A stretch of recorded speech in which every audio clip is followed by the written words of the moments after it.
The Fowler and the Snake. The Fowler and the Snake is a story of Greek origin that demonstrates the fate of predators.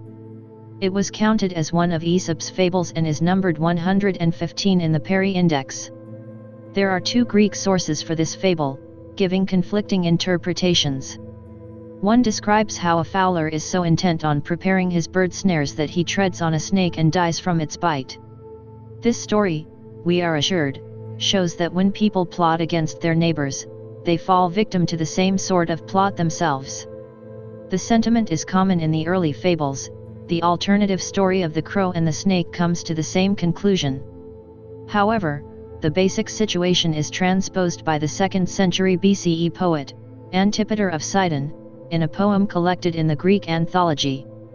Included in the section of sepulchral epigrams, it concerns a countryman keeping the birds from his crops who has stepped on a viper and now sends this warning from the grave. Andrea Alciato coalesces the two in the Latin poem in his Emblemata, which illustrates the theme those who contemplate the heights will fall. The story is told of a fowler out hunting and concludes, thus the man dies, who looks to the stars with drawn back bow. The preceding emblem had illustrated the fable of the astrologer who fell into a well, and this continues the lesson there of the need to keep one's attention focused on the things of this world. The English emblematist Geoffrey Whitney also uses the story in his choice of emblems under the device "Look not on high," but extends the lesson in the 2nd and 3rd stanzas of his accompanying poem, while the 3rd cautions those who practice astronomy. His 2nd warns against pride in learning. The first meaning of the story was not lost sight of, however. The Renaissance poet Hieronymus Osius keeps close to the original telling in his Latin version. A fowler is intent on preparing a snare of reeds and bird lime, then catches sight of a thrush and inadvertently steps on the snake.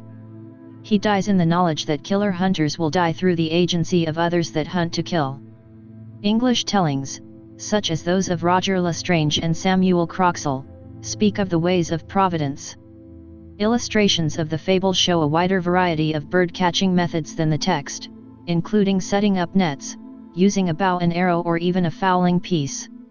The species of birds involved are also wide.